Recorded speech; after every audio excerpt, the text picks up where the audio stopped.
남북 정상은 어제 하루 12시간 동안 한반도 평화체제 구축을 위한 역사적인 회담을 했습니다. 완전한 비핵화와 평화협정 추진 등 구체적인 성과를 담은 판문점 선언 말고도 두 정상 간의 돈독한 신뢰를 구축했다는 것도 큰 의미로 볼 수 있습니다. 청와대 염혜원 기자 연결해서 회담 의미 짚어보겠습니다. 염혜원 기자. 네, 청와대에 나와 있습니다. 네, 어제 하루 숨가쁘게 돌아간 남북 정상회담, 먼저 성과부터 정리해 주시죠. 네, 일단 선언문에 비핵화를 명기했다는 점이 가장 중요한 부분입니다. 청와대 핵심 관계자는 판문점 선언에 완전한 비핵화를 선언했다는 것에 가장 큰 의미를 둔다고 밝혔습니다. 또 북한 김정은 위원장이 핵을 가지고 있을 이유가 없다는 점을 분명하게 밝혔고, 북한이 핵 완성 단계에 와 있는 지금 비핵화를 말한 것은 과거에 말했던 것과는 차원이 다르다고 해석했습니다. 비핵화와 관련해서는 남북 정상 간 도출할 수 있는 가장 높은 수준의 합의를 이뤘다는 평가입니다.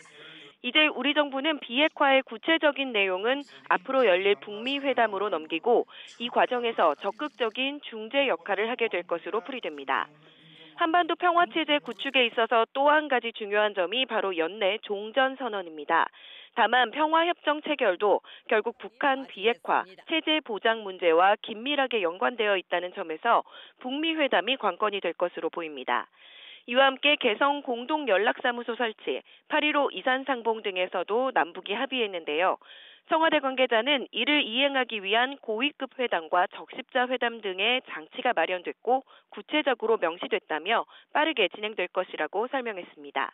또 판문점 선언의 내용과 과정을 보면 두 정상이 진지하고 진정성 있게 대화를 했고 서로 신뢰가 구축됐다는 점을 알 수 있다며 이는 상당한 의미를 지닌다고 말했습니다. 조만간 문재인 대통령은 트럼프 미국 대통령 등과 이번 남북 정상회담의 내용을 설명하는 통화를 하게 될 것으로 전망됩니다. 문 대통령은 어제 정상회담이 끝난 뒤부터 오늘까지 별다른 일정을 잡지 않은 채 회담 내용을 정리하는 데 집중할 것으로 보입니다. 어제도 국내외 언론에 설명 자료만 배포했는데요. 내일쯤 청와대에서 회담 내용을 설명하는 자리를 따로 마련할 것으로 보입니다. 국내외 언론인 3천여 명이 취재를 펼쳤던 경기도 고양 킨텍스의 메인 프레스센터도 오늘 철수합니다. 네, 정부에서는 회담 내용을 빠르게 이행하겠다라고 밝혔는데 어떤 조치들이 필요합니까? 네, 정부는 이번 정상회담 결과를 국회에 보고하고 국회의 동의를 받는 과정도 검토하겠다고 밝혔습니다. 청와대 핵심 관계자는 국회에 정상회담 성과를 설명하는 자리를 마련할 것이라고 말했습니다. 정부는 관련 부처 검토를 거쳐서 남북관계 진전 단계에 따라서 국회의 동의를 구하는 절차를 밟아 나갈 것으로 보입니다. 남북관계 발전에 관한 법률은 중대한 재정적 부담이 생기는 남북 합의는 국회 동의를 받아야 한다고 규정하고 있습니다. 이 조항대로 보자면 당장 국회 비준이 필요한 부분은 없습니다. 다만 북미 회담에서의 비핵화 논의를 거쳐서 대북 제재가 풀리고 대북 지원이 필요한 경우에 국회 비준도 따라야 할 것으로 보입니다.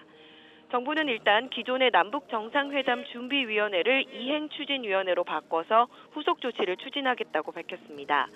이와 함께 주변국 정상에게 문 대통령이 직접 회담 결과를 설명하고 필요한 경우에는 고위급 특사를 보낸다는 방침입니다. 지금까지 청와대에서 YTN 염혜원입니다.